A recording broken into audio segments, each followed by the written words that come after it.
بسم الله الرحمن الرحيم.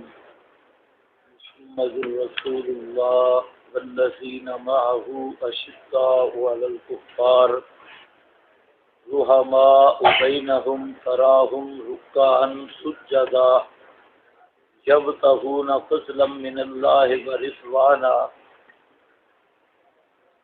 محمد رسول اللہ، محمد اللہ کے رسول ہیں. والذین معہ اشداء علی الکفار، اس سے پہلے والی آیت والذی ارسل رسولہ بالہدی، اس آیت کا نام ہے آیت اظہار دین. اس آیت کا نام بھی یہ ہے اظہار دین، غلبہ دین کی آیت. والذی ارسل رسولہ بالہدی ودین الحق، وہی ذات ہے جس نے بھیجا اپنا رسول بالہدی، خدا کے ساتھ، قرآن کے ساتھ، ودین الحق، اور سچے مذہب کے ساتھ، لیظہرہ علی الدین کلہ، تاکہ یہ حکمت ارسال ہے، تاکہ غالب کر دے اس کو علی الدین کلہ، سب ادیان پر. وکفا باللہ شہیدا، اور کافی ہے اللہ پاک بطور گواہ کے. یہ آیت اظہار دین ایک اور مقام پہ بھی آئی ہے، والذی ارسل رسولہ بالہدی. دوسرا مقام نکالیں کہاں ہے؟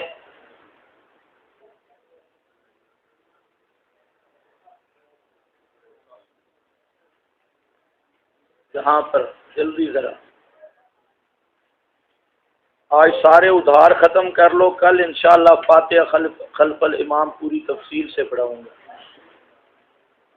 جتنے ادھار شدار ہیں سارے ختم کریں. اور آج اہم موضوع آ رہا ہے صحابہ کرام پر اعتراضات اور ان کے جوابات.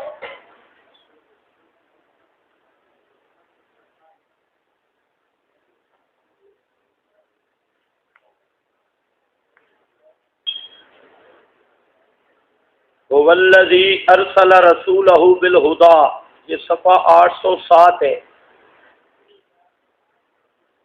اس پر مرزا دجال نے اس آیت سے استدلال کیا ہے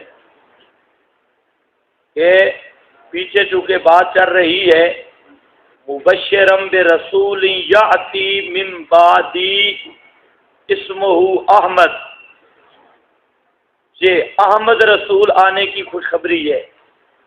آگے ہو والذی ارسل رسولہ بالہدی ودین الحق لیظہرہ علی الدین کلہ ولو کرہ المشرکون.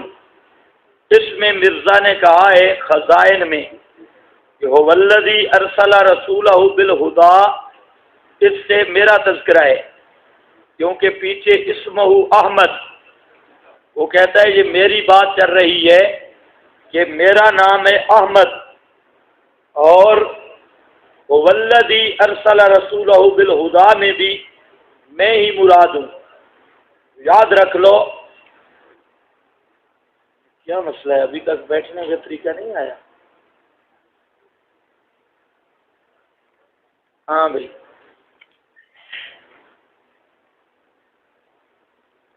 تو والذی ارسل رسولہ بالہدی، یہ رسولہ سے مراد لیتا ہے یہ میری بات چل رہی ہے، اور پیچھے بھی میری بات ہے اسمہ احمد.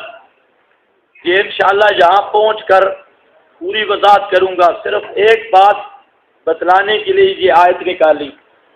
یہاں پر اللہ فرماتے ہیں والذی ارسل رسولہ بالہدی ودین الحق لیظہرہ علی الدین کلہ وکفا باللہ شہیدا. آگے تعیین کر دی محمد الرسول اللہ. اس رسول سے کیا مراد ہے؟ محمد الرسول اللہ. یہی ہو والذی ارسل رسولہ بالہدی میں آگے خود تعیین آ گئی. مرزا قادیانی کا دجل وہ یہاں ہی سے ختم ہو گیا. اس نے کہا تھا والذی سے میں مراد ہوں قرآن پاک القرآن یفسر بعضہ بعضا، تو جہاں پر قرآن نے یہ وضاحت کر دی ہے کہ رسول سے مراد کون ہے؟ محمد الرسول اللہ صلی اللہ علیہ وسلم، یہ اسی تشریح رسول، ان کو پھر خراب کر دیا۔ آپ کا اس دفعہ پڑھنے کا موڈ ہی نہیں ہے۔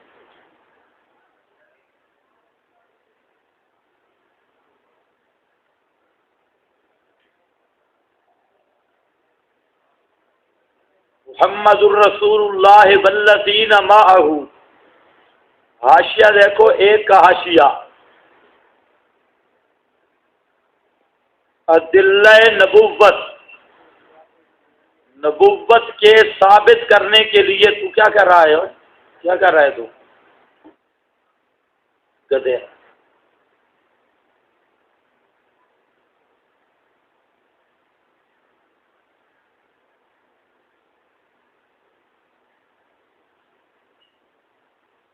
ادلہ نبوت، نمبر 1 معجزات نبویہ، نمبر 2 پیشین گوئیاں نبویہ، اور نمبر 3 تعلیمات و خصائل نبویہ، اور نمبر 4 کمالات صحابہ۔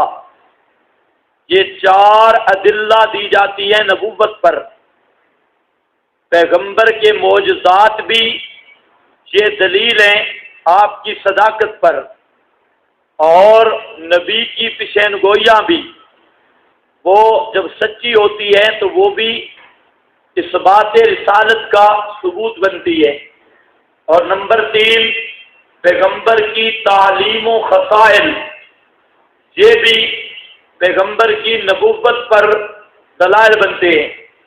اور نمبر 4 کمالات صحابہ، ہمارا یہ عنوان ہے والذین معہ سے کمالات صحابہ، کہ صحابہ کرام کے کمالات وہ بھی نبی پاک صلی اللہ علیہ وسلم کی نبوت کی دلیل ہے۔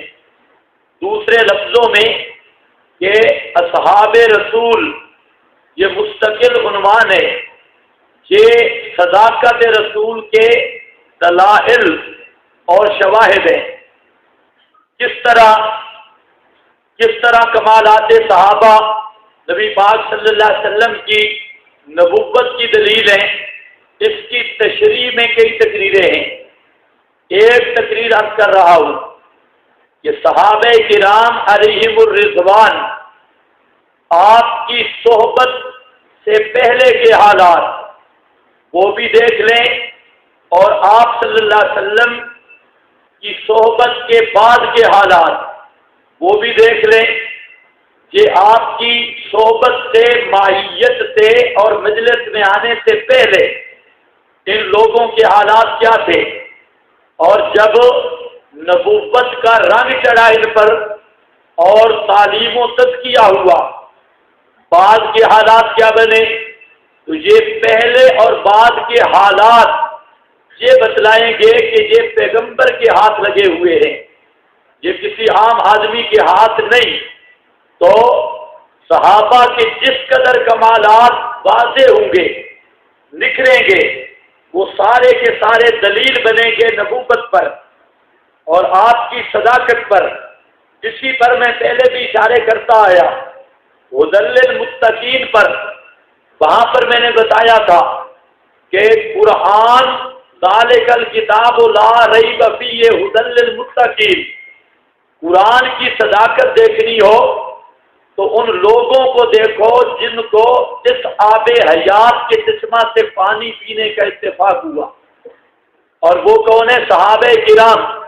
خود صحابہ کرام کا قرآن کریم کے اخلاق اور تعلیمات سے بہرہ مند ہونا اور حصہ حاصل کرنا، یہ خود دلیل ہے قرآن پاک کی صداقت کی بھی، اور رسول مکرم صلی اللہ علیہ وسلم کی رسالت کی بھی۔ پہلے حالات کیا تھے؟ درندگی تھی، کوئی لوگ جن کو کبھی رحم تک نہیں آیا۔ چنانچہ دارمی میں مشہور حدیث ہے مسند دارمی کی کہ صحابی آپ صلی اللہ علیہ وسلم کے سامنے آ کر اپنی گزشتہ زندگی کا واقعہ سناتا ہے، اور مزے کی بات یہ ہے جب وہ واقعہ پیش آیا تو اسے محسوس بھی نہیں ہوا، اور آج آ کر روتا بھی ہے اور سناتا بھی ہے، تو یہ سارا صحبت نبوی کا رنگ تھا، اور یہی ہے دلیل نبوت ما قبل کے حالات ما بعد کے۔ وہ خود کہتا ہے کہ میں سفر پہ تھا اور میرے گھر بچی پیدا ہوئی، اور میں سفر پر گیا تھا، جب واپس آیا تو میری بیوی نے وہ بچی مجھ سے چھپا لی۔ میں کچھ دن گھر رہا، پھر چلا گیا، لمبا واقعہ ہے، چلا گیا، پھر کچھ عرصے کے بعد آیا تو میری بیوی نے وہ بچی مجھ سے چھپا لی، حتیٰ کہ ایک دفعہ میں آیا، وہ بچی بڑی ہو چکی تھی، تو ماں نے اسے یہ سبق دیا کہ جب تیرا باپ آئے تو آپ نے باپ کے سامنے جا کر کہنا ہے یا آبا دے، یہ جملہ کہنا ہے۔ تو کہتا ہے میں گھر آیا اور اس بچی نے میرے سامنے آ کر کہا یا آبا دے، تو میں نے کہا یہ کس کو کہہ رہی ہے، یہ کس کی بچی ہے؟ تو بیوی نے مجھے کہا یہ آپ کے لطفہ سے پیدا ہوئی، آپ کی بچی ہے۔ تو میں نے اسے یہ کہا کہ پھر اس طرح کرو کہ اس کو اچھے کپڑے پہناؤ، غسل کرواؤ، ہاتھ سے گار کرو اور پورا اس کی تیاری کرواؤ۔ چنانچہ میری بیوی نے پوری تیاری کروا لی، نئے کپڑے، غسل اور ساری جو کچھ ہوتا ہے تیاری کا سب کچھ مکمل کیا۔ کہتا ہے میں اپنی بچی کو ساتھ لے کر جنگل کی طرف چلا۔ وہ بچی مجھ سے پوچھتی تھی کہ ابو جی کدھر جا رہے ہیں، تو میں کہتا بس کام ہے۔ وہاں جنگل میں پہنچ کر میں گڑھا اپنے ہاتھ سے گڑھا کھودا۔ اب جب گڑھا کھود رہا تھا تو میری داڑھی پر مٹی اڑ رہی تھی، مٹی آتی، وہ بچی اپنے ہاتھ سے میری داڑھی صاف کر رہی تھی، اور میں نے اس بچی کو گڑھا کھود کے وہ چلاتی رہی، چیختی رہی، یا آبا سے یا آبا تک کے آواز کرتی رہی، لیکن میں نے اسے زندہ درگور کر دیا۔ اس وقت کوئی رحم نہیں آیا، اور آج جب صحبت نبوی کا رنگ چڑھا ہے تو آج آ کر خود بھی اب کا بقا اب کا خود بھی رو رہا ہے نبی پاک صلی اللہ علیہ وسلم کے سامنے، اور نبی پاک علیہ السلام بھی رو رہے ہیں۔ تو یہ وہ لوگ تھے، ان کی زندگی میں صرف نمونہ ایک مثال پیش کر رہا ہوں، ورنہ آپ سیر صحابہ پڑھیں اور ان کی زندگی کے احوال جاہلیت پڑھیں کہ پہلے کیا حالت تھی۔ اپنی بچی کو زندہ ہاتھوں سے دفن کرتا ہے لیکن کوئی رحم نہیں آتا، اور جب پیغمبر کی مجلس میں آیا تو اب گزشتہ پر بھی رو رہا ہے۔ تو یہ انقلاب نبوی تھا اور پیغمبر کریم علیہ السلام کی مجلس کا اثر تھا۔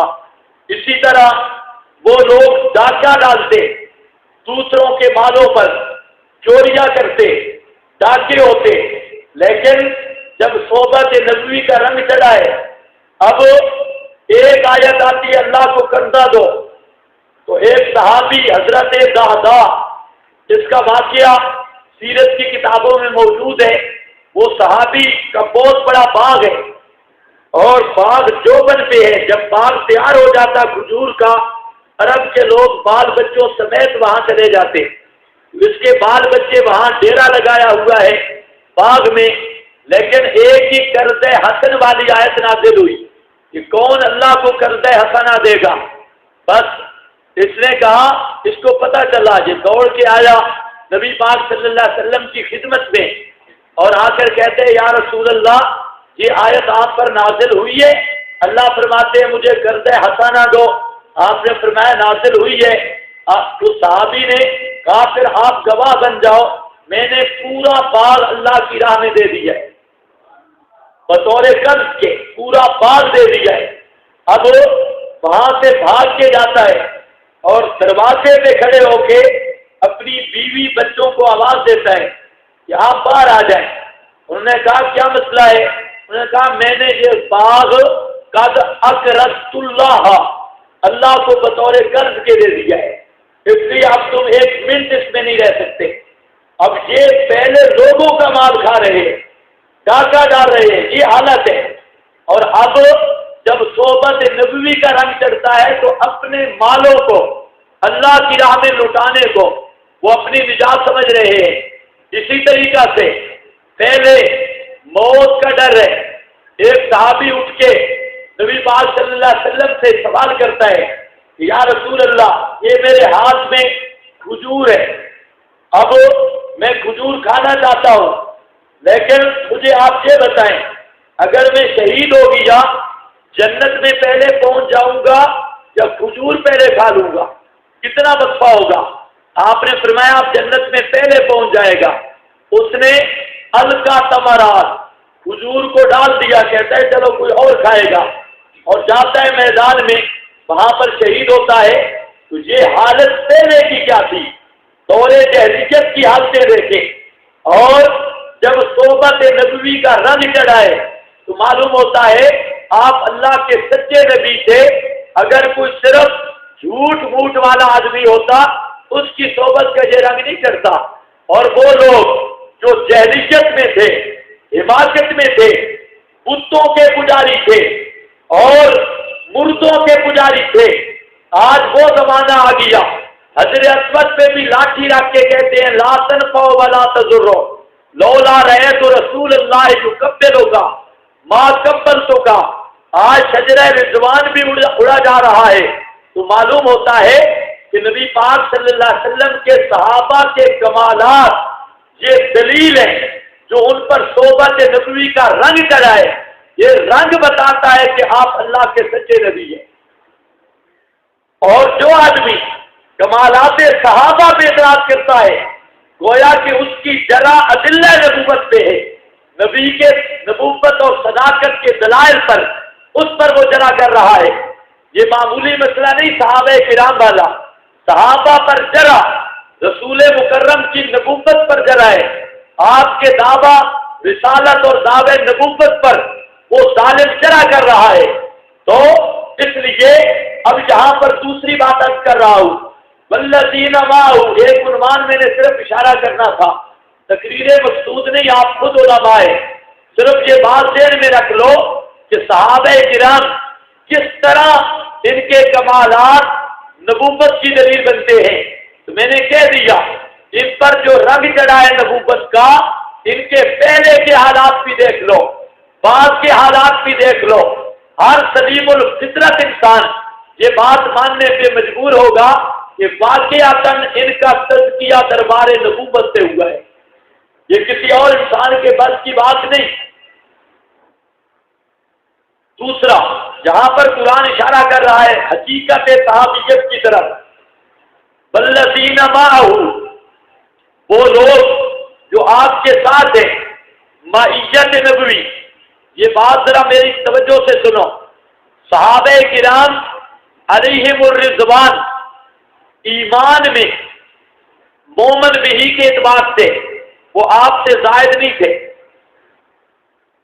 مومن بھی کے اعتبار سے ایمان کے اندر آپ سے زائد نہیں، کیونکہ آپ حکم پڑھ چکے آمنو کما آمن الناس، ایمان کوئی معتبر ہوگا جیسے صحابہ نے لایا۔ اب صحابہ کرام باعتبار مومن بھی کے جن چیزوں پر ایمان لانا ہے آپ سے ایک ذرہ بھی زائد نہیں تھے، تو صحابہ کی جتنی عظمتیں ہیں وہ صرف ایمان کی وجہ سے نہیں، صحابہ کی جتنی عظمتیں ہیں اس کا وجہ ایمان نہیں اور عمل بھی نہیں، اعمال بھی نہیں۔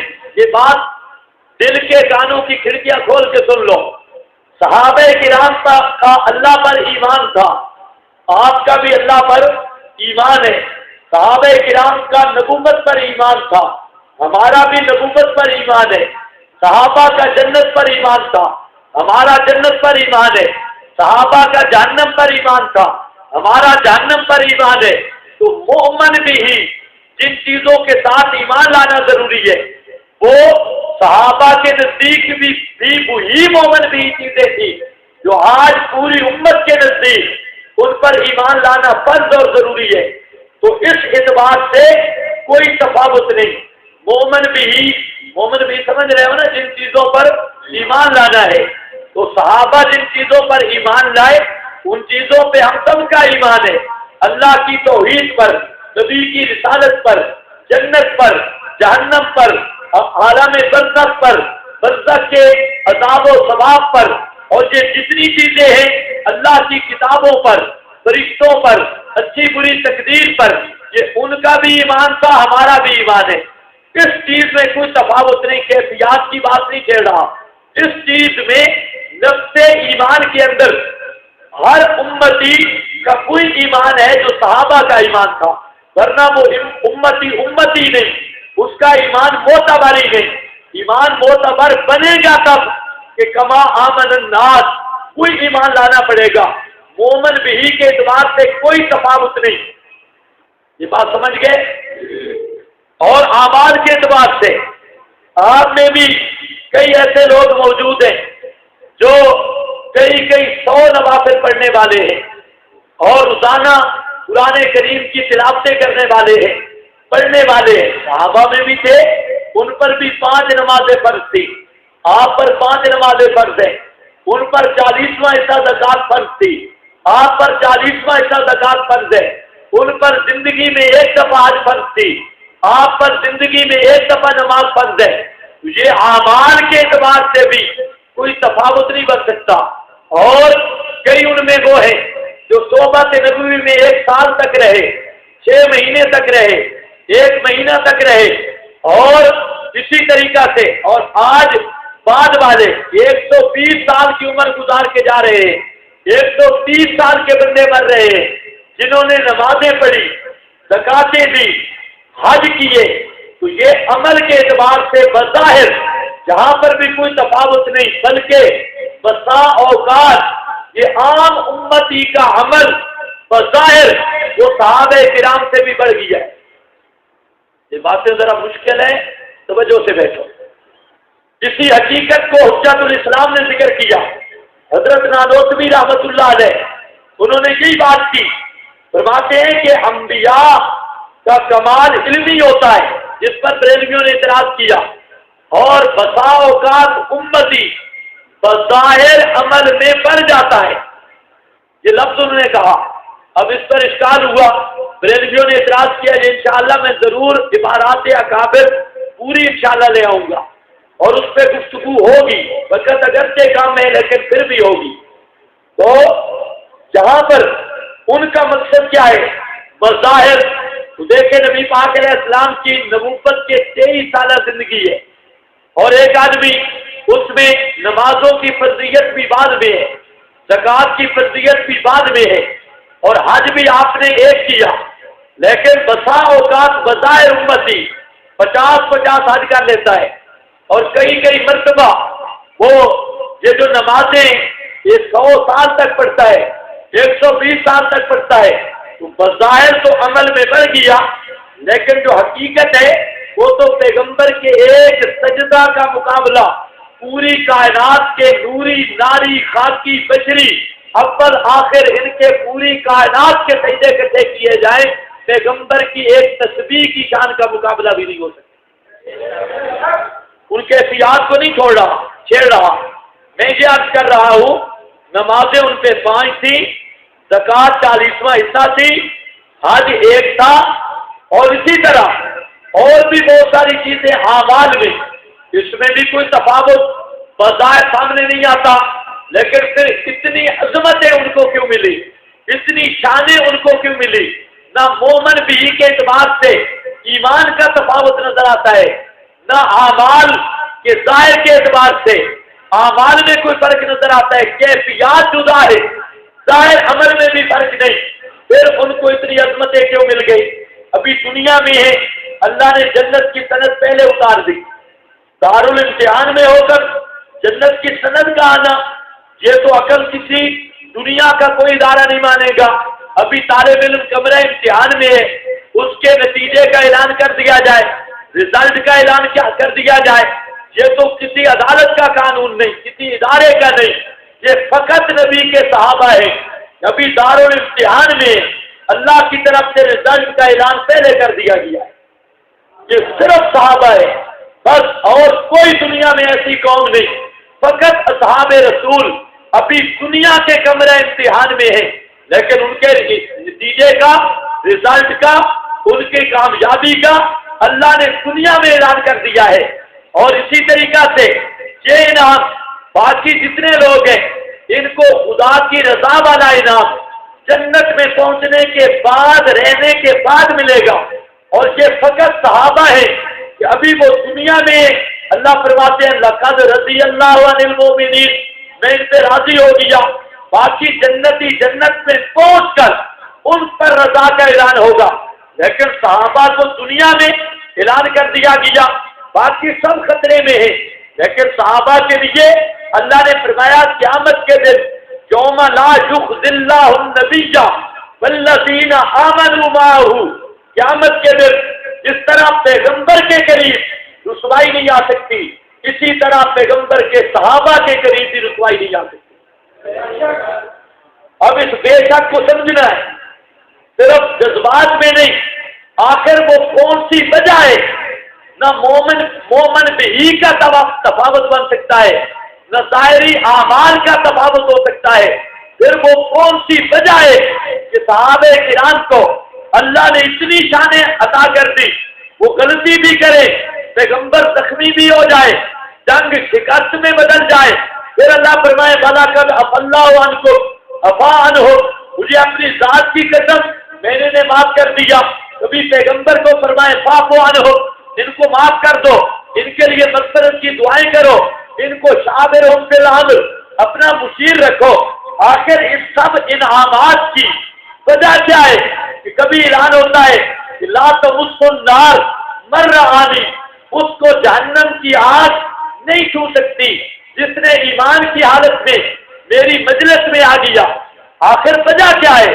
ہم بھی ایمان والے اور کوئی مومن بھی، ہم بھی امت بھی سارے اعمال کرنے والے، جن میں بڑے بڑے اولیاء ہیں، بڑے بڑے اقطاب ہیں، بڑے بڑے اذکیاء ہیں، جن میں بڑے بڑے محدثین ہیں، لیکن کسی کو یہ انعامات کا نہیں ملا۔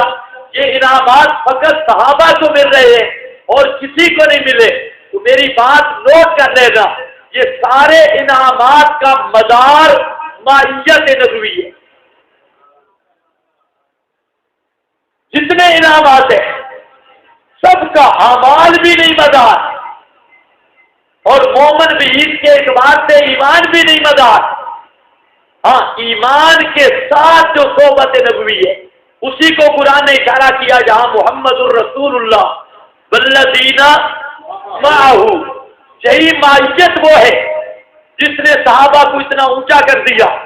نہ نمازیں، نہ روزے، نہ حجیں، نہ زکاتیں، نہ کوئی دوسری چیزیں، بلکہ یہ بات نوٹ کر لو، صحابیت کی حقیقت ہی مائیت نبوی ہے، اور اس پر مرتب ہونے والے سارے انعامات کی لم، وجہ، دار و مدار اور اصل حقیقت وہ یہی ہے والذین معہ، جس مائیت میں اللہ نے عظمت صحابہ سب کو اکٹھا کر دیا۔ اب صدقہ آپ بھی کرتے ہیں، صدقہ صحابہ کرتے ہیں، اور اللہ کے محبوب فرماتے ہیں کہ میرا صحابی ایک مد جو خرچ کرے، آدھا سیر جو خرچ کرے، اور امتی اون پہاڑ جتنا سونا خرچ کرے۔ پہلا اون پہاڑ جتنا سونا ہے کس کے پاس؟ یہ حدیثیں پڑھتے ہو سمجھتے نہیں، اون پہاڑ جتنا سونا کس کے پاس ہے؟ اور وہ خرچ کرے، وہ اون پہاڑ کا سونا اس شیر جو کا مقابلہ نہیں کر رہا۔ وجہ کیا ہے؟ حالانکہ اللہ کا عدل ہے، یہ امتی بھی خرچ کر رہا ہے، صحابی بھی خرچ کر رہا ہے، اس اعتبار کو دیکھا جائے ثواب برابر ملنا چاہیے، لیکن آخر وہ کون سی وجہ ہے کہ اس کا ایک سیر جو کا یا 8 سیر جو کا تمہارے اون پہاڑ جتنے سونا اگر کوئی خرچ کرے، اور مقصود رسالت یہ ہے کہ امتی جتنا بھی عمل کر لے، امتی کے عمل اس کی کیفیات اور ثواب کا صحابہ کے برابر ہونا ممکن ہی نہیں۔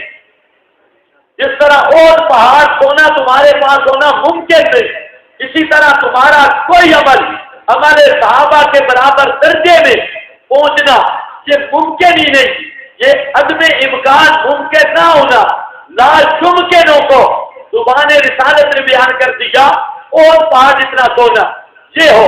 اب ذرا خیال کرنا ہے، میں نے کیا کیا؟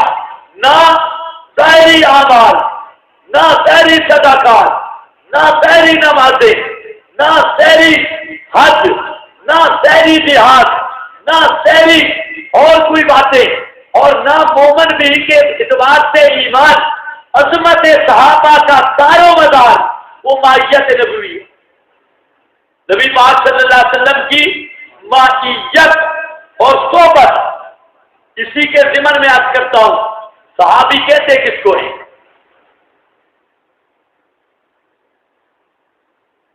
یہ بات میری سمجھ آ رہی ہے نا؟ مشکل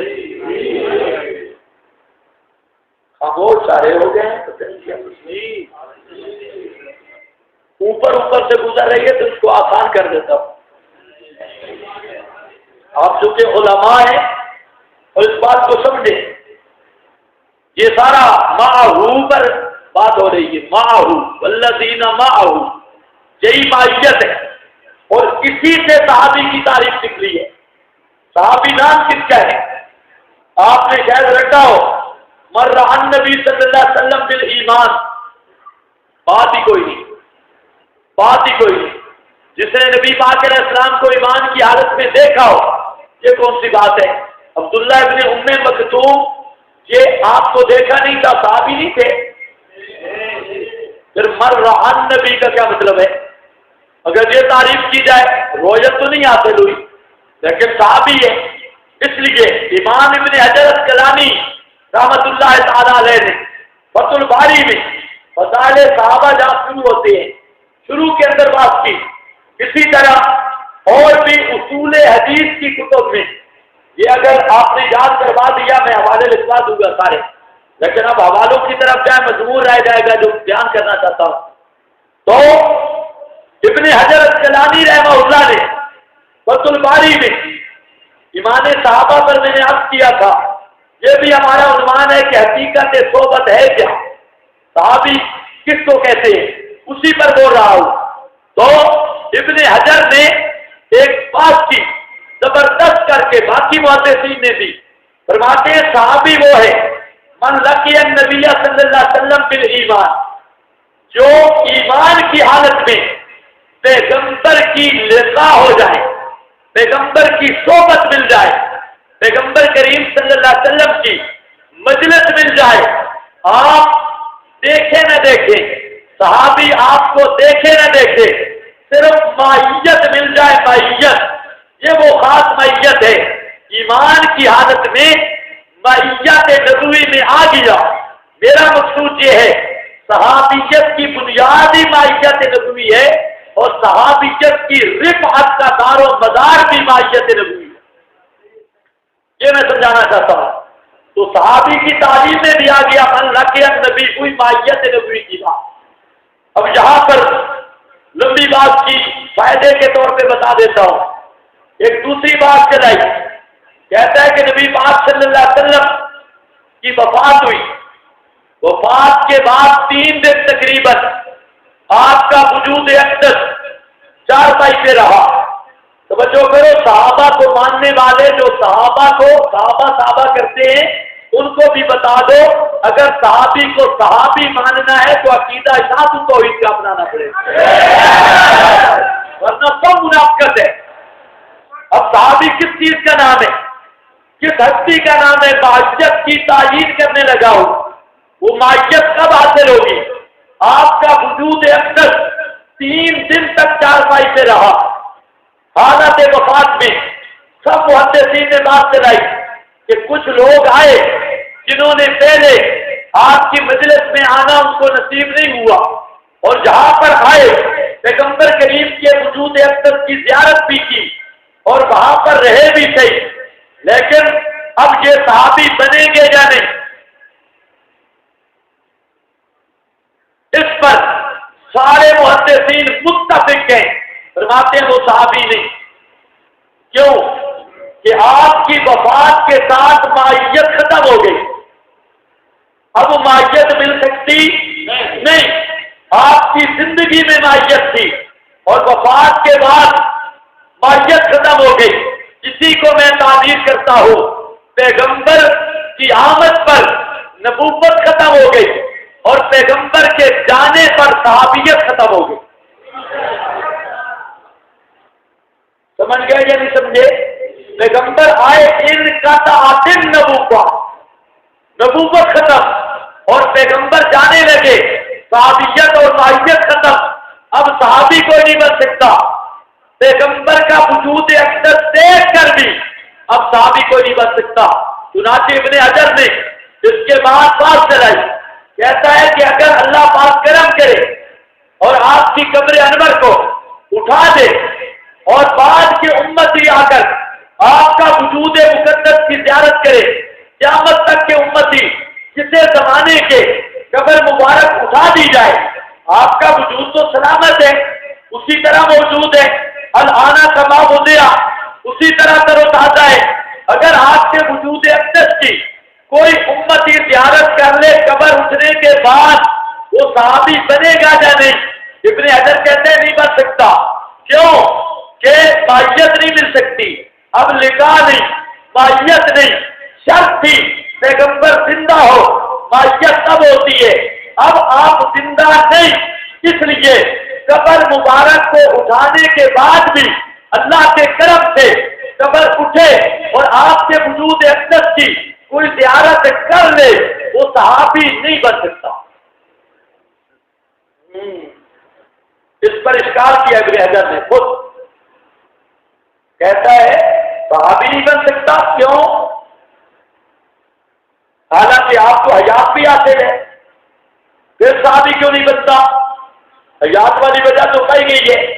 ابن حجر کہتا ہے کہ وہ حیات جو ہے وہ حیات اخروی اور برزخی ہے، اور ساتھ کہتے ہیں لا تشبہ ہذہ الحیات، اس حیات کے مشابہ ہی نہیں، اس حیات کے مشابہ ہی نہیں۔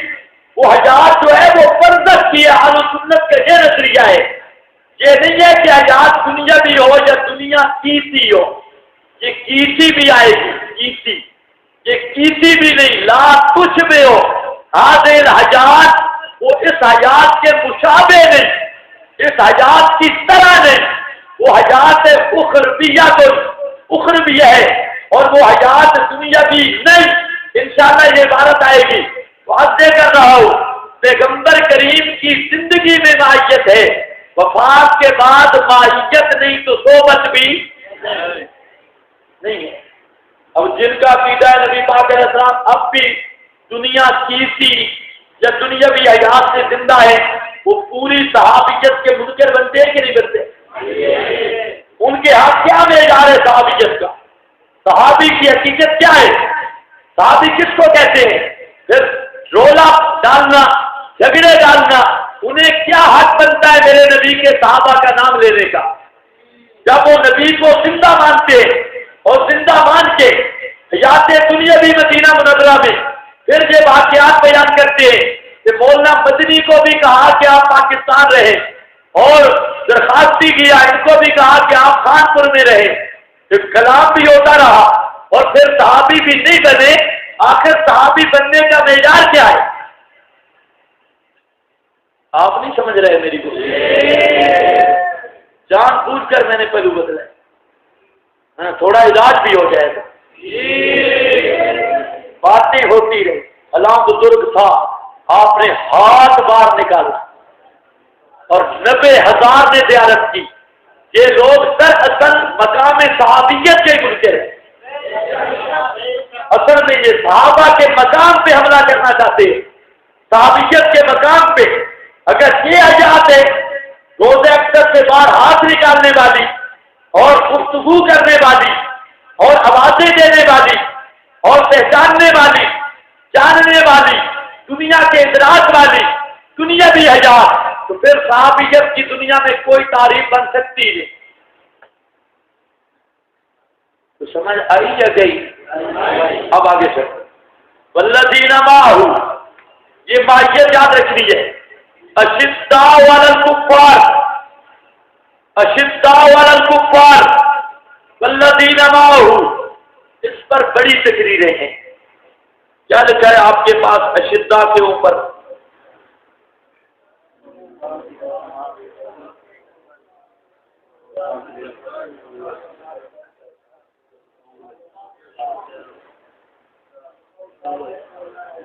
اصلاح قوت شہوانیہ لکھا ہے، اور کیا لکھا ہے؟ اصلاح قوت حیوانیہ نہیں لکھا.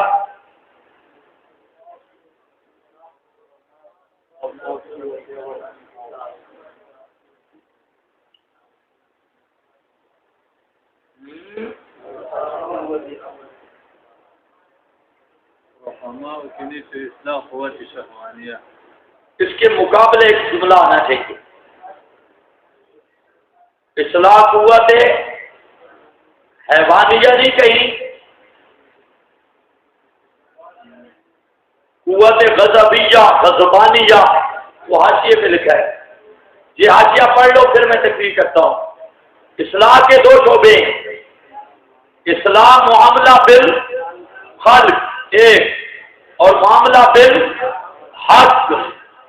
تو جتنی اصلاح کی تاریخیں چلتی ہیں، اصلاح کے دو رکن ہیں.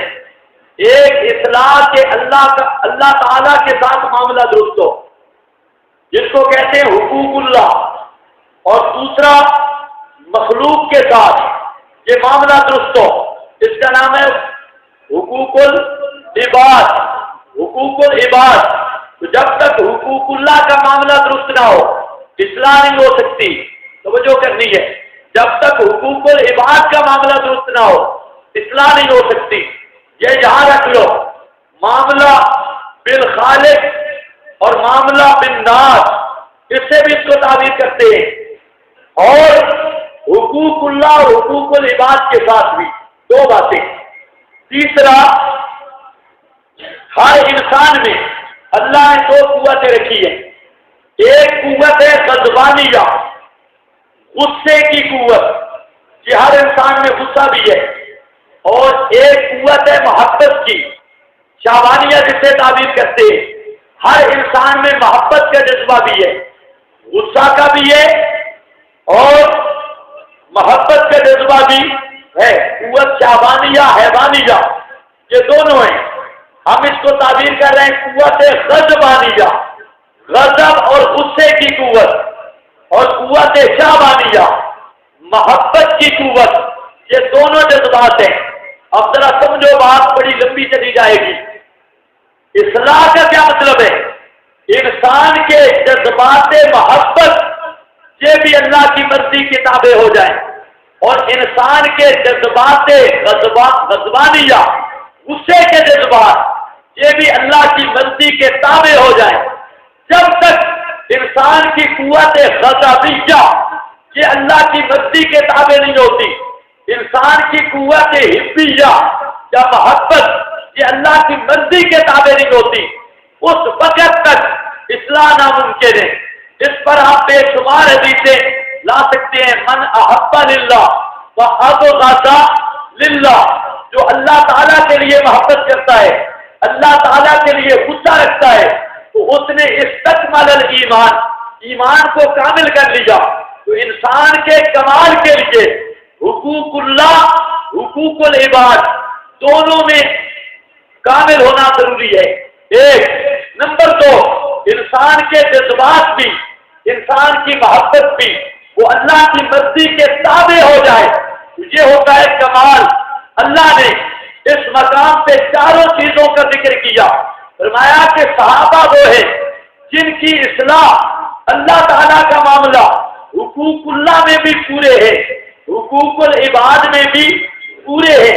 یہ دو باتیں. نمبر دو، ان کی محبت بھی اللہ کی مرضی کے تابع ہے، ان کا غصہ بھی اللہ کی مرضی کے تابع ہے. اس لیے فقط استکمل الایمان کے حالت اقصا، درجہ اقصا پر ہے، اخیری کنارے پر ہے.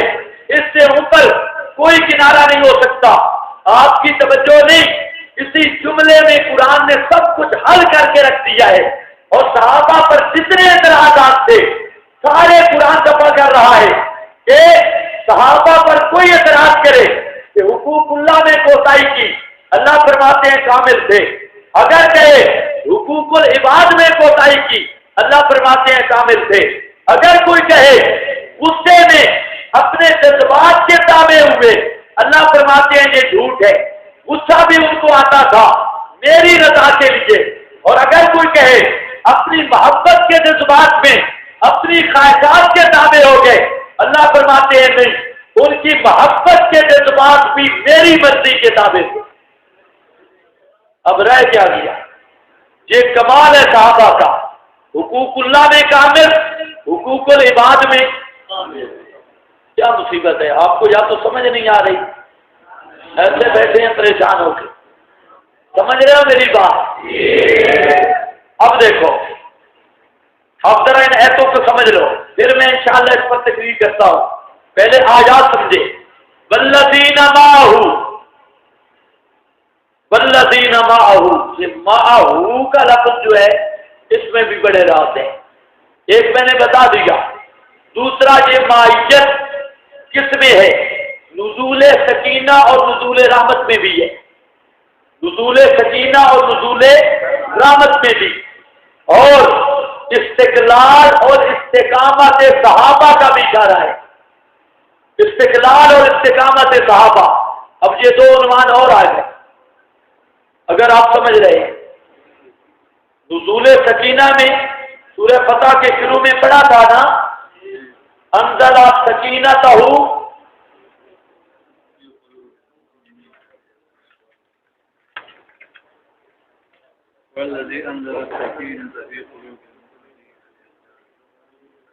جہاں آپ کو صحیح سمجھ نہیں آئے گی، آپ سورہ توبہ کا وہ مقام نکالیں، اذ قال لصاحبہ لا تحزن ان اللہ معنا۔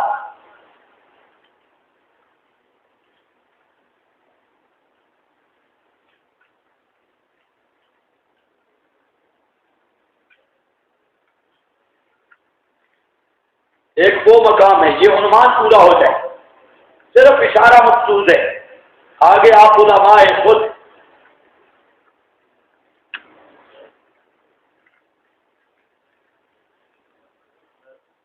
287 صفحہ،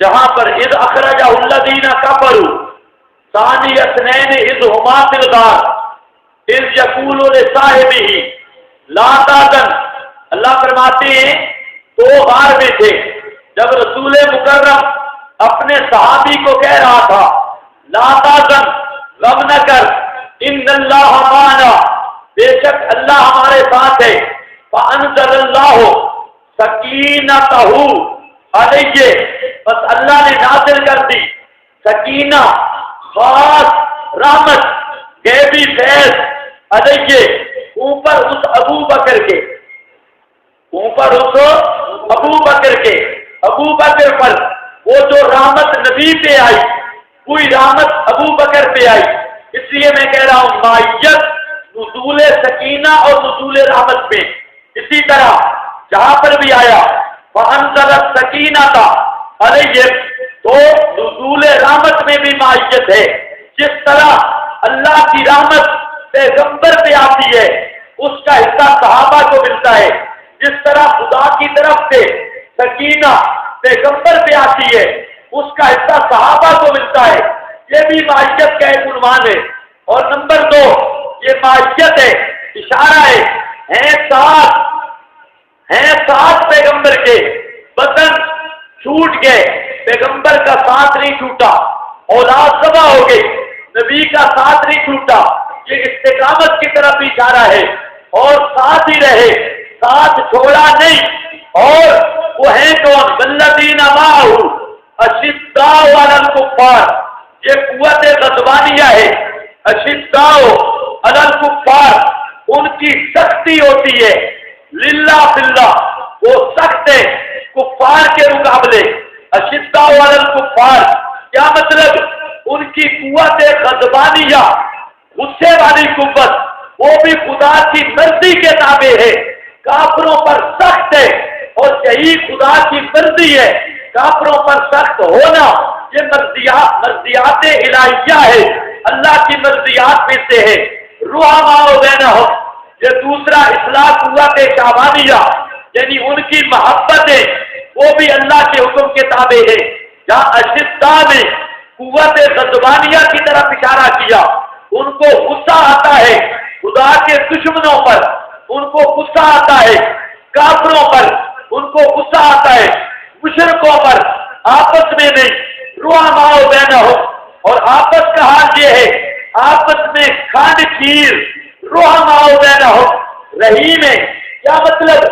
اللہ نے حکم دیا آپس میں رحمت کا، نرمی کا۔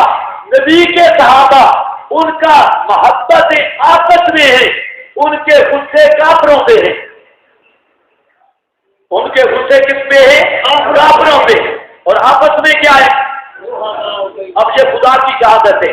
اللہ فرماتے ہیں اشداء علی الکفار اور رحماء بینہم۔ اب اس شہادت الہی کے بعد دنیا کی کوئی کتابڑی اور کوئی رسالہ، کوئی تاریخ، کوئی پوتھی وہ یہ ثابت کرے کہ صحابہ کی آپس میں بغض تھا، وہ قرآن کی تردید کر رہی ہے۔ اور جو ایسی روایتوں پہ ایمان رکھتا ہے جس میں صحابہ کا بغض ظاہر ہو، آپس میں شدت ظاہر ہو اور دشمنوں کے ساتھ نرمی ظاہر ہو، ہر وہ روایت اس پہ ہم لعنت بھیجتے ہیں، وہ روایت خدا کے کلام کے متضاد ہے اور قرآن کی تکذیب اور تردید پہ مبنی ہے۔ پورا باب لیا، پورا باب لیا۔ ایک جگہ پہ میں گیا، تقریر تھی، وہاں پر مسجد ایک تھی، ایک جماعت سنیوں کی ہوتی، ایک شیعوں کی، دو جماعتیں ہوتی، شیعہ بھی جماعت کرواتے، سنی بھی۔ مجھے انہوں نے کہا کہ آپ نے آنا ہے، تقریر کرنی ہے، لیکن وہ کہتے ہیں مناظرہ بھی کریں گے۔ میں نے کہا بہت اچھا ہیں، کون سے شیعہ؟ کہتے ہیں یہ محمد حسین ڈھکو، جو اس کے شاگرد ہے، سرگودے والا اس کے شاگرد ہے۔ میں نے کہا انہیں دعوت دو، آ جائے۔ میں نے وہاں تقریر کی تقریباً 3 گھنٹے کے قریب، اور تقریر میں سارے شیعہ بھی آئے ہوئے تھے، سب شیعہ، یہ چکوال ایریا میں شیعہ بھی تھے، دیگر حضرات بھی۔ تو وہاں پر تقریر میں نے یہی بات کی، میں نے کہا سب سے پہلے قرآن دیکھو، ہمارا اصول ہے، اور جو تاریخ قرآن سے ٹکرا جائے اس تاریخ کو جہنم میں پھینکو۔ ہم ایسی تاریخ کو ماننے والے نہیں جو قرآن کی تکذیب کرے۔ ہاں، اشاعت التوحید والے قرآن کے مقابل کسی کی بات نہیں مانتے، بخاری کی روایتوں نہیں مانتے، مسلم کی روایتوں نہیں مانتے، ابن ماجہ نسائی کی روایت کتاب اللہ سے ٹکرا جائے نہیں مانتے، کسی معاملہ میں ٹکرائے نہیں مانتے۔ تم تاریخیں پیش کرتے ہو، ابن اسیر، البدایہ، فلاں فلاں، سب تاریخوں کو جہنم میں پھینکو۔ وہ ڈھکو کا شاگرد آیا ہوا تھا، کتابیں اس نے اٹھائی ہوئی تھی، اب وہ میری تقریر کے سامنے بیٹھا ہے۔ تقریر جب سنی فوراً اٹھ کے چلا گیا۔ تقریر کے بعد میں نے کہا وہ کدھر ہے مہمان؟ انہیں تو بات کرنی تھی۔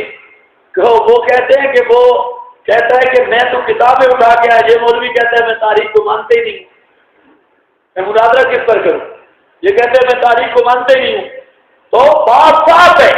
اب یہ قرآن پاک کے یہ صاف لفظ ہے، اشداء علی رحماء بینہم، اس پر عنوان پر لکھا چکا ہوں، اللہ بین قلوبہم، بین قلوبکم، یہ ساری آ رہی ہے۔ فاصبحتم بنعمتی اخوانا، یہ قرآن کیا بتا رہا ہے کہ صحابہ آپس میں ایک دوسرے کا بغض رکھتے تھے؟ اگر صحابہ بغض رکھے آپس کا پھر تو اصلاح ہوئی نہیں، پھر کون سی اصلاح ہوئی ہے؟ اگر آپس کا بغض ہو پھر اصلاح نہیں، آپس میں دشمنی ہو پھر اصلاح نہیں، آپس میں شدت ہو پھر اصلاح نہیں۔ اصلاح بنتی جب ہے آپس میں رحمت ہو اور آپس میں نرمی ہو اور کفار کے مقابلے سخت ہو۔ اس لیے اگلا جملہ کہہ رہا ہوں کہ صحابہ آپس میں بغض نہیں رکھ سکتے، آپس میں شدت نہیں ہو سکتی، آپس کے اندر سختی نہیں ہو سکتی، آپس میں نرم ہے، یہ خبر الہی ہے، اللہ نے خبر دی ہے، اب اس خبر کی تردید نہیں ہو سکتی۔ ہاں اس پر سوال ہوگا، صحابہ کی لڑائیاں ہوئی، علی معاویہ کی لڑائی ہو گئی، ہم کہتے ہیں لڑائی کا تعلق اندر سے نہیں، اندر سے بغض نہیں ثابت ہوتا۔ حضرت موسیٰ ہارون کی ہوئی تو آپس میں بغض تھا نہیں، یہ کون سی بات ہے آپس میں بغض؟ اسی لیے حضرت نانوتوی کا اب جملہ آئے گا ہماری تقریر کے اوپر، وہ سونے پہ سہاگا ہوگا۔ حضرت نانوتوی کہتے ہیں غلطی کبھی تو ہوتی ہے شیطان کی طرف سے اور کبھی ہوتی ہے جذبہ ایمان کی وجہ سے، غلطی کبھی ہوتی ہے جذبہ ایمان کی وجہ سے۔ اب وہ جملہ آئے گا، اس پر انہوں نے مثال دی، حضرت ہارون کی داڑھی سر کے بالوں سے پکڑ کے کھینچا جا رہا ہے غلطی، لیکن ایمان کے جذبے کی غلطی ہے۔ حضرت موسیٰ علیہ السلام کو توحید کی غیرت آئی تھی، اس غیرت توحید کی وجہ سے، جذبہ ایمان کی وجہ سے بھائی کی داڑھی سے بھی پکڑا، سر کے بالوں سے بھی پکڑا۔ معلوم یہ ہوتا ہے اگر حضرت موسیٰ ہارون کی لڑائی تک ہو سکتی ہے لیکن اندر بغض نہیں ہو سکتا، آپس میں شدت نہیں ہو سکتی، وہ غلطی جذبہ ایمان پر مبنی ہے، تو پھر علی معاویہ کی لڑائی بھی جذبہ ایمان پہ مبنی ہے۔ اور اس پر میں ثابت کر سکتا ہوں، ادلہ ہے، صرف دلیل نہیں، اس پر دلائل ہے کہ وہ غلطی جذبہ ایمان کی وجہ سے تھی اور اس غلطی میں بھی بغض نہیں تھا۔ دیکھو روم کا بادشاہ خط لکھتا ہے اور کہتا ہے کہ میں فوجیں بھیجتا ہوں علی کے مقابلہ میں، اور اگر یہ بغض ہوتا، آپس میں شدت ہوتی تو بہترین موقع تھا۔ حضرت معاویہ کہتے جی بھیج دو، میں ذرا علی کا مقابلہ کروں۔ بغض تو یہ ہوتا ہے، شدت یہ ہے، لیکن حضرت معاویہ کہتے ہیں جا کلب الروم، اے رومی کتے، اگر تو نے کوئی شرارت کی تو معاویہ اپنی کمان چھوڑ کر علی کے لشکر کا سپاہی بن کے تیرا مقابلہ کرے گا۔ یہ ہے رحماؤ این جنگ میں بھی بغض نہیں، شدت نہیں۔ اور اسی طرح حضرت علی سے پوچھنے والا پوچھتا ہے کہ معاویہ نے آپ کی مخالفت کی، یہ معاویہ یہ کون ہے؟ اہم مشرکون، یہ مشرک ہے؟ وقال لا، میں نہیں۔ انہیں کہا اہم منافقون، یہ منافق ہے؟ وقال لا، مصنف ابن ابی شیبہ، فرمایا نہیں منافق۔ پھر فرمایا پھر لڑائی کس کی ہے؟ فرمایا ہم اخواننا فی الدین، وہ ہمارے بھائی ہیں دین میں، بھائی ہیں۔ اور مختلفنا الا فی دم عثمان، نہج البلاغہ شیعہ کی کتاب، اس میں بھی یہ لگتا رہے، یہ آل سنت کی ہے، مصنف ابن ابی شیبہ، اور نہج البلاغہ کی وہ عبارتیں وہ بالکل سونے کے پانی والی، وہ صاف کھڑی ہے۔ حضرت علی فرماتے ہیں انا ربنا واحد، معاویہ اور میرا رب ایک ہے، نبی جانا واحد، ہمارا نبی ایک ہے، دعوتنا فی الاسلام واحدہ، ہماری دعوت اور دعوت ایک ہے۔ اور ساتھ فرماتے ہیں کہ لا نستزیدو بالایمان فی التصدیق باللہ و رسولہ، ہم اللہ رسول کی تصدیق میں لا نستزیدو، حضرت معاویہ سے زائد نہیں، جس طرح معاویہ کا ایمان ہے کوئی ہمارا ایمان ہے، بلا یستزیدوننا، اور وہ ہم سے اللہ رسول کی تصدیق میں زائد نہیں، ہمارا اور ان کا ایمان برابر، نبی ہے، دعوت ہے، اسلام ہے۔ اور ادھر فرماتے ہم اخواننا فی الدین، وہ ہمارے دین میں بھائی ہے۔ تو اس سے بڑا این جنگ کے دوران کے لفظ وہ بتا رہے ہیں، لڑائی ہوئی لیکن وہ جذبہ ایمان تھا، اور وہ فلبائیوں کی چال زیادہ وہ تھی، ان دونوں بزرگوں کے درمیان پھر بھی کوئی بغض نہیں تھا، کوئی آپس کی شدت نہیں تھی۔ قرآن کی شہادت پھر بھی حق ہے، اشداء علی الکفار رحماء بینہم. سبحان اللہ. تو سمجھ آئیے بات؟ ہاں. اگلی بات سنو، حضرت نانوتوی رحمہ اللہ کا جملہ فرماتے ہیں اشداء علی الکفار، جتنا کافر سخت بڑا صحابی اس کے مقابلے میں اتنا سخت. تو بڑا کافر شیطان، تو سب سے بڑا شیطان کے مقابل سخت صحابی. شیطان کے مقابل سخت کون ہے؟ صحابی. اس لیے صحابی شیطان کے تابع نہیں ہو سکتا. قرآن کی شہادت ہے اشداء علی الکفار کے مقابلے تابع نہیں بنتا. شیطان بڑا کافر ہے، اس کے تابع کبھی صحابی نہیں بن سکتا. وہ صحابی وہ شیطان کے تابع یہ نہیں ہو سکتا، شیطان کا تابع نہیں بنتا. اب اسی اصل سے میں تقریر کر رہا ہوں کہ صحابی آپس میں رحماء بینہم، یہ بھی ساتھ ملا ہو.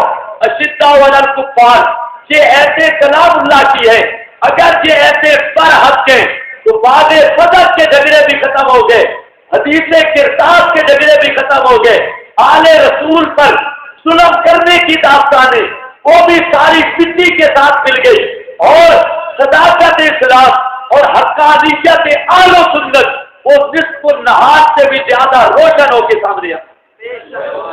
وہ سب جھوٹ کے واقعات ہیں. حضرت علی کے گلے میں رسی ڈالی گئی، گھسیٹا گیا، اور حضرت فاطمہ کا گھر جلایا گیا. پھر رحماء بینہم کا کیا مطلب ہے؟ اشداء علی الکفار کا کیا مطلب ہے؟ پھر شیطان کے مقابل سخت ہے، کبھی دبتے نہیں، شیطان کے تابع ہو نہیں سکتے. پھر ان ساری آیات کا مطلب کیا نکلے گا؟ تو یہ جو رابطی کتنے الزامات لگاتا ہے، کبھی باغ فتح کے جھگڑے، کبھی حدیث کرتاس کے جھگڑے، کبھی یہ حضرت فاطمہ کے گھر جلانے کے جھگڑے، کبھی یہ حضرت علی کے گلے میں رسی ڈالنے کے جھگڑے، کبھی حضرت معاویہ کی سانسوں کے جھگڑے، کبھی یہ اپنی حکومت بچانے کے لیے حضرت حسین کی شہادت کے مسئلے، یہ سارے مسئلے دفن ہو کے رہ گئے انہی قرآن پاک کے دو جملوں میں اشداء علی الکفار رحماء بینہم. سمجھ گئے وہ بات؟ اللہ فرماتے ہیں ان کی اصلاح ہو چکی ہے، اور اصلاح ایسی کامل ہے، ان کی محبت بھی ہوتی ہے میری رضا کے لیے، ان کی دشمنی بھی ہوتی ہے میری رضا کے لیے. یہ آگے چلو. رحماء بینہم تراہم، یہ تو تھا مخلوق کے ساتھ حقوق العباد کا معاملہ. ان کی دشمنی، ان کی محبتیں، ان کی قوت غضبانیہ، ان کی قوت شعبانیہ، یہ سب خدا کی رضا کے تابع. جب ایسی ہستیاں ہیں، اب فرمایا تراہم، ان کا معاملہ بالخالق، اللہ کے ساتھ ان کا کیا معاملہ ہے؟ تراہم رکعن سجدا یبتغون. یہاں پر ایک جملہ سمجھ لو میرا. میں کہتا ہوں کہ صحابہ کا ظاہر وہ اتنا مقدس ہے کہ بڑے سے بڑا دشمن بھی حملہ نہیں کر سکتا. یہ ابھی انشاءاللہ دوسرا عنوان آتا ہے، ان ایتوں سے فارغ ہو جائے. مختصر بات کر رہا ہوں. اصل تو یہ سورہ فتح پڑھتے تو 3 دن کا سبق تھا، اس میں پوری تفصیل آتی، لیکن وہ نہ میرا موڈ ہے، نہ وہ جذبہ ہے، اور نہ وہ دل کی وہ کیفیت ہے جو سورہ فتح پڑھاتے ہوئے ہوتی ہے. اس لیے اب میں صرف چند باتیں آپ کے سامنے ذکر کر رہا ہوں. اگلی بات، صحابہ کا میں نے جملہ بولا، یہ بھی عنوان ہے. صحابہ کا ظاہر وہ اتنا پاک تھا کہ بڑے سے بڑے دشمن کو بھی اعتراض کا موقع نہیں ملا. اتنا کھلا تھا، ظاہر تھا. اس پر اب بہت سارے شواہد ہیں. آج کا کالا دشمن جس نے بھی کہا ابو بکر عمر بازار نبی کے ساتھ تھے، کوئی ایک کافر بھی ہجرت میں ابو بکر صدیق کے ساتھ کا انکار نہیں کر سکتا، فاروق اعظم کی مائیت کا انکار نہیں کر سکتا. آخر دم تک نبی پاک علیہ السلام کی وفاداری ظاہر، اس بات پر سب متفق ہیں، کوئی بھی انکار نہیں کر سکتا. اصل مسئلہ تھا دشمن نے حملہ کرنا تھا صحابہ کے باطن پر، اندر پر۔ اب قرآن کا اصول یہ ہے، قرآن صحابہ کا ظاہر بھی بیان کرے گا، لیکن ظاہر سے بڑھ کر قرآن صحابہ کا باطن بیان کرے گا، اندر بیان کرے گا۔ اللہ کو پتا تھا صحابہ کا دشمن وہ ظاہر سے حملہ نہیں کر سکے گا، اور وہ زیادہ سے زیادہ حملہ یہ کرے گا منافق تھے، اندر غرض اور تھی، دنیا مقصود تھی، لالچ تھا، فلاں تھا، فلاں، باطن سے حملہ آور ہوں گے۔ اس لیے اللہ نے قرآن مقدس میں سب سے زیادہ اصحاب رسول کے باطن کو بیان کیا۔ اب ذرا دیکھو انہی آیتوں کو دیکھ لو، اور بھی مقام جب صحابہ کی عظمت کی ہے وہاں پر دیکھتے جانا، آپ کو یہ فرق محسوس ہوگا۔ جہاں پر شدت کا تعلق اندر کے ساتھ ہے، رحمہ اس رحمت کا تعلق بھی اندر کے ساتھ ہے، باطن کو بیان کیا۔ اب ایک جملہ آیا ظاہر کے ساتھ، تراہم، اے مخاطب تو دیکھے گا۔ رویت دیکھنا ظاہر کے ساتھ ہوتا ہے، ظاہر کی رویت ہوتی ہے، تو دیکھے گا ان کو۔ رکعن سجدہ، رکوع کرتے ہوئے، سجدہ کرتے ہوئے، رکوع نظر آتا ہے، سجدہ نظر آتا ہے، ظاہر کے ساتھ تعلق ہے۔ فرمایا تراہم تو دیکھ لے، رکعن سجدہ، اور ایک وہ جگہ ہے جہاں تیری نظریں نہیں پہنچتی، تیری رویت ختم ہو گئی۔ فرمایا ان کا ظاہر تو دیکھ لے اور باطن کی گواہی مجھ سے لے، ان کے ظاہر کو تو دیکھتا جا۔ تراہم، وہ بزرگ بڑا سویا ہے، رومال والے روزانہ سوتا ہے، کتنا کا ہے بزرگ، ہے بھی بزرگ، ہم کہہ بھی کچھ نہیں سکتے۔ اب یہ بیچارہ کیا کہے گا، میں دورہ پڑنے گیا تھا۔ مولانا طاہر صاحب رحمہ اللہ کو کسی نے کہا کہ آپ کے طالب علم فتوے بڑے لگاتے، انہیں کہا جب میں مسئلہ بیان کرتا ہوں سوئے ہوئے ہوتے، اور جب فتوے پر کام آتا ہے تو جو اس وقت جاگے ہوئے ہوتے، فتویٰ یاد کر لیتے ہیں، مسئلہ نہیں۔ مجھے پتہ ہے آپ کے جذبات کا، کیونکہ آپ نے جو تقریریں سنی ہیں وہ کچھ اور ہے، اور اس کے ساتھ یہ تقریر کی مناسبت نہیں ہوگی، وہ کچھ اور تقریریں آپ نے سنی ہیں۔ آپ کا علم تو خیر القرون کرنی تک دور صحابہ ہی ختم ہو گیا، یہ جہالت پر مبنی تقریریں ہوتی ہیں، لیکن قرآن کے حقائق سمجھو، قرآن نے صحابہ کو بیان کیسے کیا، اور یہ چیزیں اللہ نے اشاعت التوحید کے اکابرین میں رکھی ہیں، اور کسی کو یہ حصہ نہیں ملا۔ اس لیے عظمت صحابہ پہ کام کرنا ہے، ہمارے ساتھ آ جاؤ۔ کوئی اور منافقت ہے تو ہم کچھ نہیں کہتے، لیکن صحابہ کی عظمت یہاں ملے گی اور قرآن کے حوالے سے ملے گی، گپوٹیشن سے نہیں، قرآن کے حوالے سے۔ اب ذرا دیکھو، فرمایا تراہم رکعن سجدہ، رکوع سجدے کا تعلق ظاہر کے ساتھ تھا۔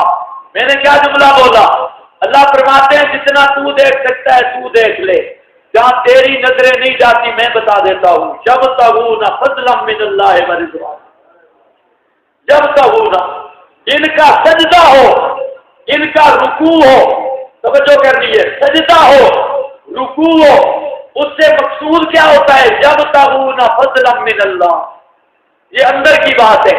اللہ فرماتے ہیں میں گواہی دیتا ہوں کہ صحابہ کا ہر حرکت، ہر سکون، رکوع سجدہ، یہ نماز کا ذکر کا اعتبار اہم کے ہے، اہم العبادات کے ہے، اور رکوع سجدہ کا ذکر کا اعتبار اہم ارکان کے ہے۔ رکوع اور سجدہ کا مقصود کتاب اللہ کا یہ ہے ان کی ہر عبادت، ان کی ہجرت ہو، ان کا جہاد ہو، ان کا صدقہ ہو، ان کا ذکر ہو، ان کا اٹھنا ہو، ان کا بیٹھنا ہو، ان کا چلنا ہو، ان کا سونا ہو، ان کا وجود کی حرکت ہو، ان کا سکون ہو۔ جب تغون فضلا من اللہ ورضوانا، ان کے دل کی طرف یہ ہوتی ہے کہ اللہ راضی ہو جائے۔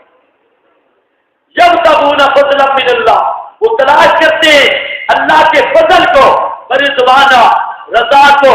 جہاں پر سوال ہے یا اللہ تیرا فضل، تیری رضا وہ ڈھونڈ رہے ہیں، آیا ملی بھی ہے یا ناکام ہے؟ اللہ فرماتے ہیں لقد رضی اللہ، ناکام نہیں، وہ ڈھونڈ رہے ہیں جب تک ہونا فضلا من اللہ و رضوانا، اور میں نے اپنے فضل کی بارش کر دی، اپنی رضا کی صنعت دے دی، وہ کامیاب ہے اپنے اس مقصد میں۔ آگے سیما ہو توجہ کرنی ہے، سیما ہو، میں بینت صدور سے ہٹ کے تقریر کر رہا ہوں۔ سیما ہو، اللہ فرماتے ہیں اے لوگوں، تم جو ان کے اندر کا خزانہ ہے تمہاری نظریں نہیں جاتی، اندر کا خزانہ کیا ہے؟ امتحان اللہ قلوبہم للتقوی الزمہم کلمۃ التقوی، امتحان اللہ قلوبہم للتقوی، اور حبب الیکم الایمان وزینہ فی قلوبکم، یہ اندر کا خزانہ ہے کامل ایمان۔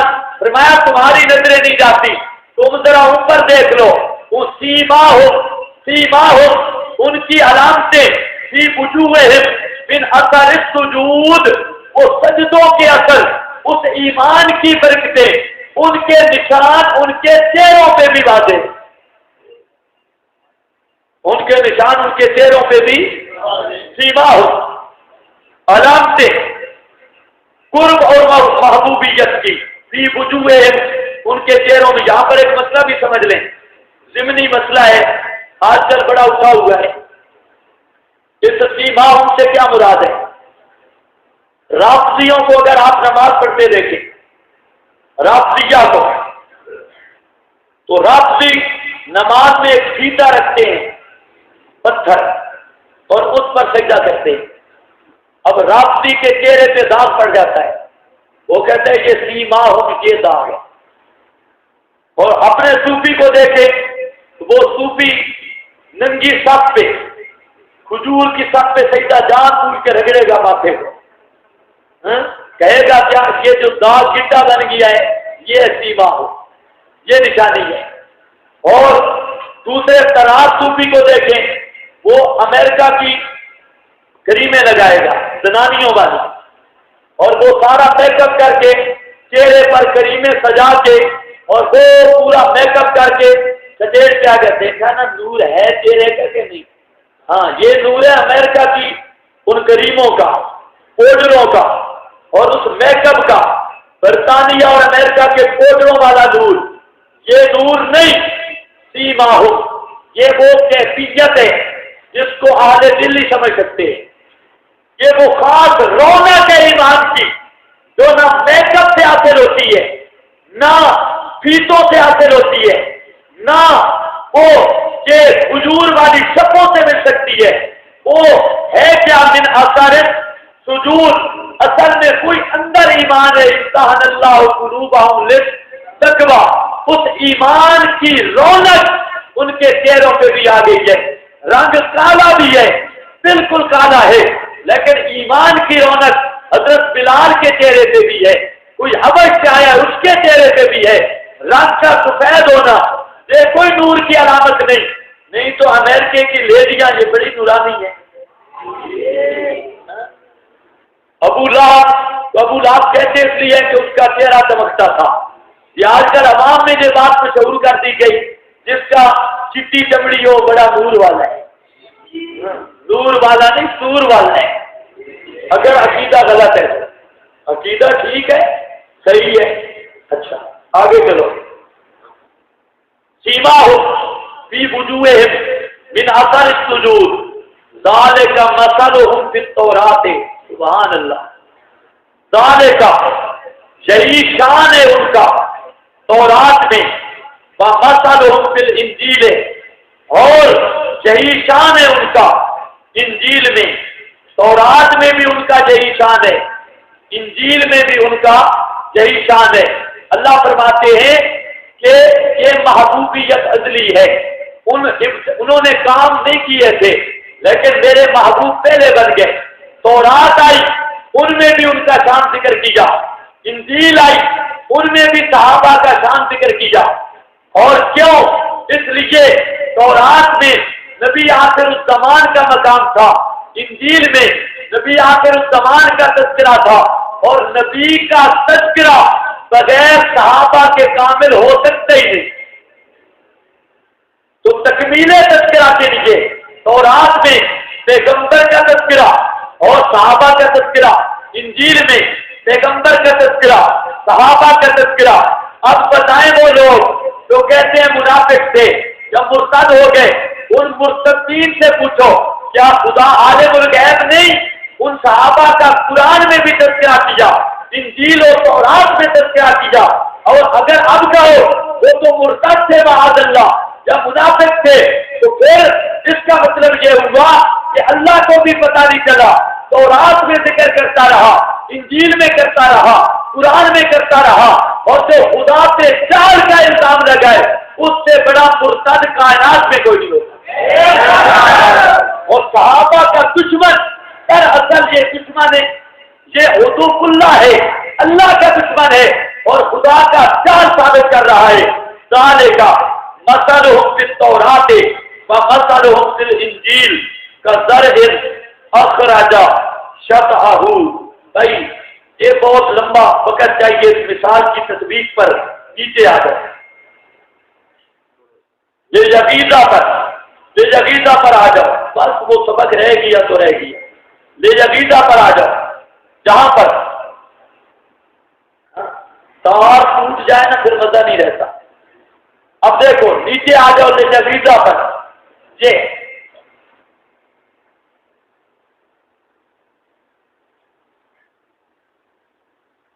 سوال ہے کہ اللہ نے صحابہ کو اتنی عظمتیں دی کیوں ہیں، اتنی شانیں عطا کیوں کی؟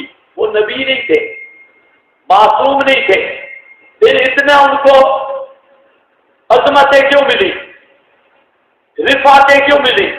اللہ فرماتے ہیں میرے کچھ اور مقصد تھے، حکمتیں تھی۔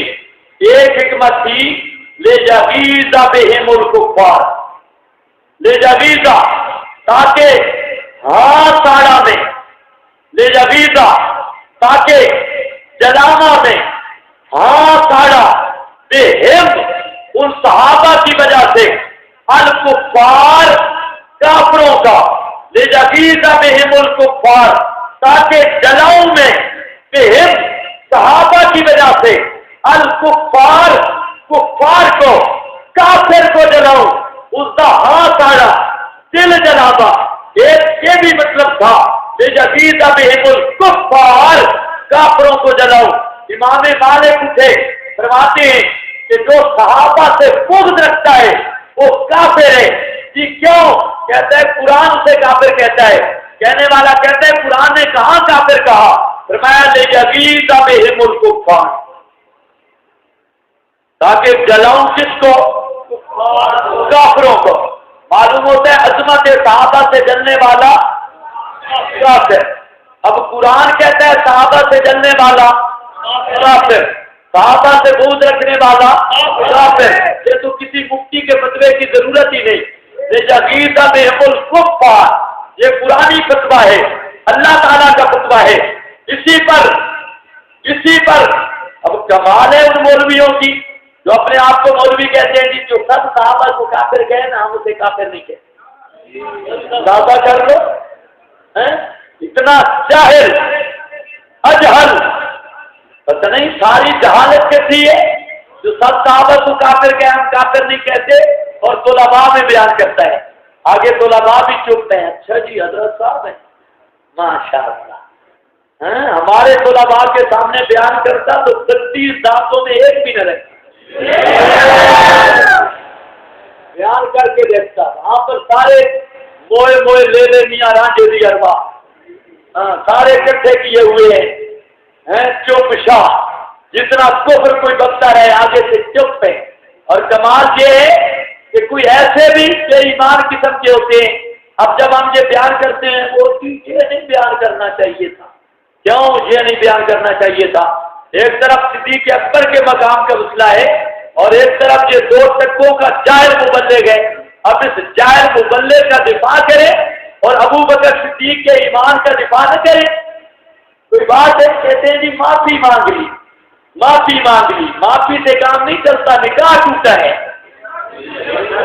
معافی مانگ لی، معافی سے بیوی حرام نہیں ہوتی۔ تجدید ایمان، تجدید نکاح، تجدید بیان کرتا میں نے کفر بکائے اور صحابہ کا دشمن کافر ہے. قرآن کہتا ہے لجغیظ بہم الکفار. آگے وعد اللہ الذین آمنوا وعملوا الصالحات منہم. یہ من بیانیہ ہے، خیال کرنا ہے، یہ من تبعیضیہ نہیں، بیانیہ.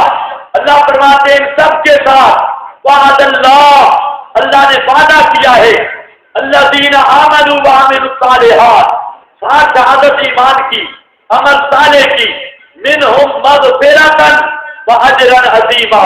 اللہ فرماتے ہیں ان کے لیے مغفرت ہے اور اجر عظیم ہے، ہیں بھی سارے بخشے ہوئے، ہیں بھی سارے جنتی.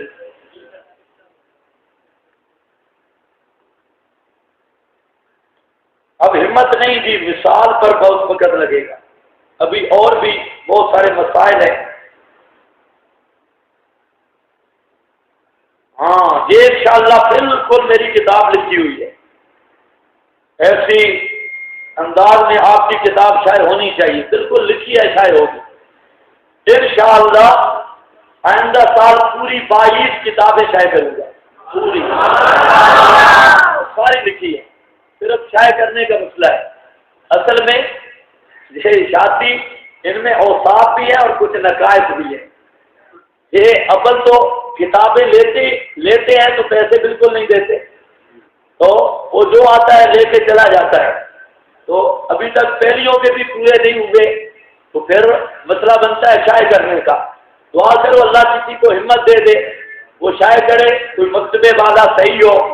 اور یہ عظمت صحابہ پر مستقل کتاب اور عجیب 25 عنوانوں کے ساتھ، وہ ساری کسی طرز پہ ہے اور اس پہ مکمل رد شیعت پر سارا مواد ہے. جتنی یہ چیزیں ہیں اسی طرح سمجھو اس کتاب سے ہی آ رہی ہے. مغفرۃ واجرا عظیما. جی آ گیا، بس تھوڑا سا میں نے بیان کیا ہے اور باقی اب ہمت نہیں. اگر چائے تیار ہے تو پی لو اور ایک دوسرا عنوان پھر شروع کرتے ہیں. ہاں ٹائم کیا ہوا ہے؟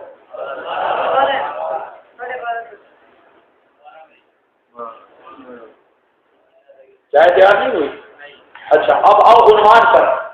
یہ عنوان بس اتنا ہے، ادھر بہت کچھ لکھا ہے. احادیث اس مضمون کے موافق احادیث اور اقوال فقہا. اقوال ایک عنوان میں لکھواؤں گا عدالت صحابہ کا، اس پر بہت سارے حوالے لکھواؤں گا. لیکن جہاں پر کسی پر فتوے ہیں